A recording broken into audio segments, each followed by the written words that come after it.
Bad Commanders injury news today.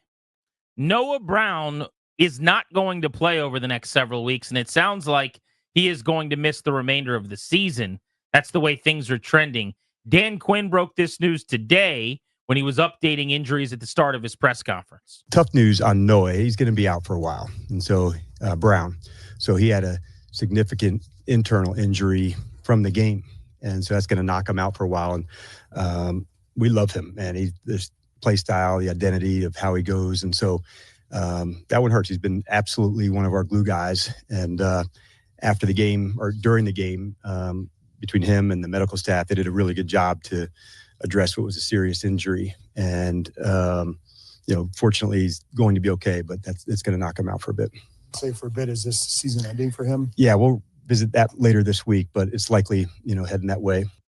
Noah Brown, the 28-year-old wide receiver, is number 2 on the team at the wideout position, 35 catches, 453 yards, and a touchdown this year.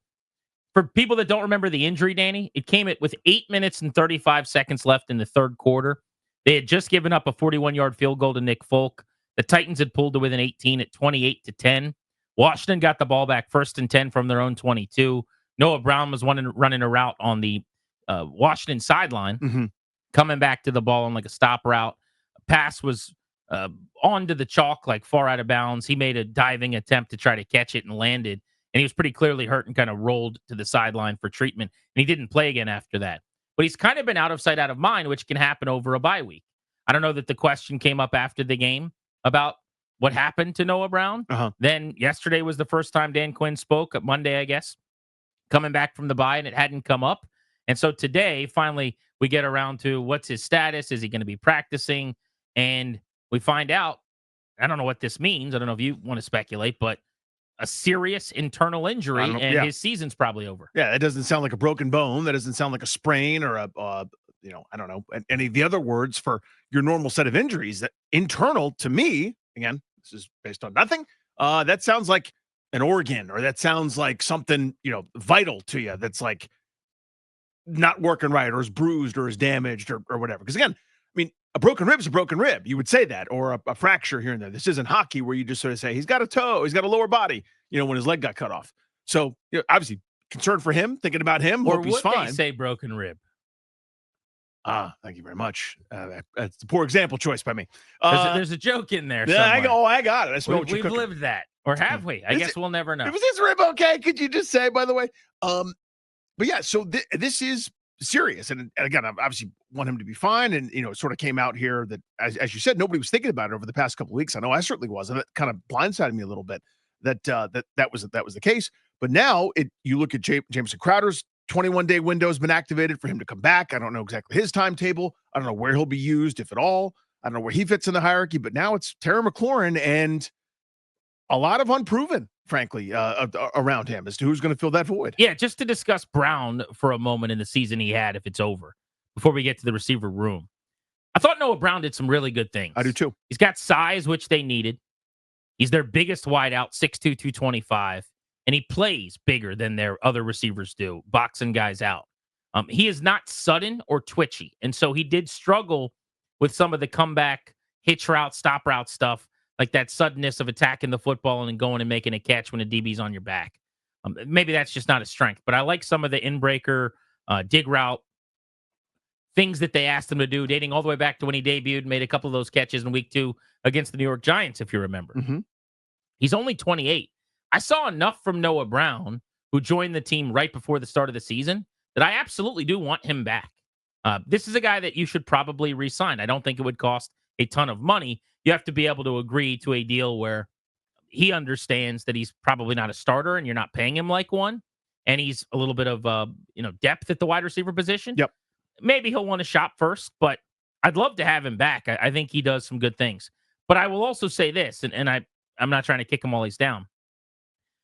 While this was a win for them to get him and to get the production out of him, 35 catches for 450 yards, he would have gone on to have 650, 700 yards this season probably. Yeah, he was on 700-yard pace. Which is not bad for a number 2 receiver. Not at all. Possession receiver. Very solid, actually. I'd like to do better. And I think the goal this offseason should be that either by way of the draft or free agency, the starter opposite McLaurin is a more dynamic player, is a speedier, scarier weapon, and that Brown looks more like the depth guys in your room than, a bell cow number 2. 100% agree. I like Noah Brown. This is not an anti-Noah Brown sentiment here. I need to do better. Like, I think this is a necessity. Not against Carolina, not against Tennessee when they've already, kind of packed it in, against Philadelphia, against Pittsburgh, against some of the teams where they're good enough to take multiple things away. And I need a counter. I need somebody that can scare the hell out of you to soften things up, whether it's a big play in and of itself or the threat of the big play to open up Ertz underneath or Eckler or whomever's catching the pass, kind of short to middle. So I think they have to. I think it's a huge priority coming into the offseason. I think it'll be fun to discuss where that ranks, but obviously still plenty of season left to deal with this year. But for Brown, I mean, think about this. Cut by the Houston Texans, part of their crowded receiving room, and shows up here, and as we just talked about, was on 700-yard, couple of touchdown pace. You could do a lot worse than finding somebody off the quote-unquote scrap heap than having a guy come in and be your second best receiving option on the outside, kind of excluding tight ends and running backs. So pretty great year for him. I am 100% interested in having him back. There is a role for a guy, as you said, that's got some size, that's, I think a solid possession receiver at this point. I mean, he was billed maybe a couple of years ago, someone that could be a little bit better, maybe getting over the top. I didn't see much of that. I saw him kind of running some of those seams and almost being, I don't want to say like a glorified tight end, but there's some of that, right? A tight end on the outside. I got room for a possession receiver like that. That 3rd and 5 that's getting converted. My favorite player of all time is Art Monk. You know what I mean? Like, there's reliability there. There's something I like, but you need a bit more maybe Gary Clark opposite Terry McLaurin here. Yeah, I think that he's a decent enough fit the way that they run their offense. And I was making this case a couple of weeks ago, and I think this even came up Monday when you were out again, maybe, which is I do think that it's better to have good wide receivers. That's not crazy.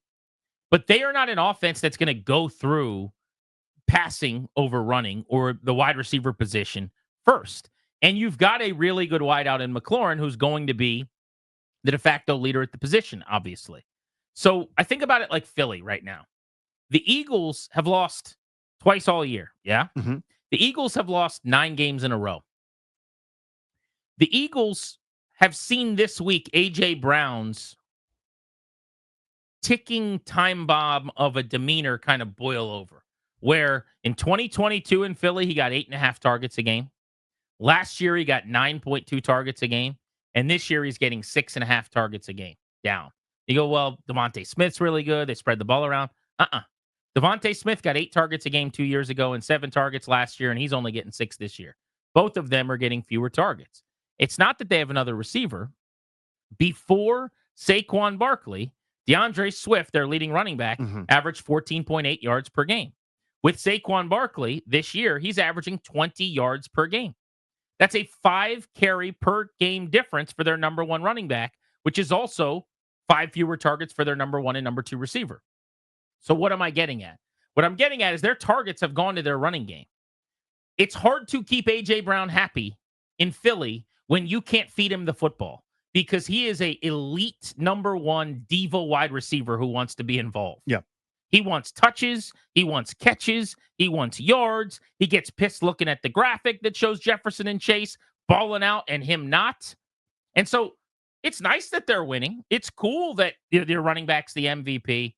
Where's mine? Mm-hmm. And my point is, I think there's like a happy medium there where Washington's going to be a run-first team and operating how they're going to with Daniels as a dual threat who's going to throw to tight ends and running backs and do a lot of stuff around the line of scrimmage, especially if Kingsbury's still here. I don't think you need to go make wide receiver the biggest priority in the world necessarily because you need a fit. You need a McLaurin-like guy who's not going to be salty when you win and he goes 3 for 25 or 4 for 40. Because there's going to be weeks where that's going to happen. A.J. Brown this week, 4 for 40, didn't get targeted in the first half, really. They win the game. They haven't lost in 10 weeks or whatever it is, and he's furious. So you got to be careful there. And that's why I don't hate their receiver room as much as most people do, because I think everyone's looking at this team and going, well, what does it look like when you've got a great receiver room? But every team's different. Every team doesn't need a great receiver room. It's like, house shopping or something, and you go, well, I need a 2-car garage. I've got to have a 2-car garage. But you only have 1 car. And you're not even going to drive because you're going to be biking to and from work because you live in the city. Like you might not need a 2-car garage. So I think there's something to that at the receiver position in terms of a conversation to have moving forward. But that's probably more for the offseason.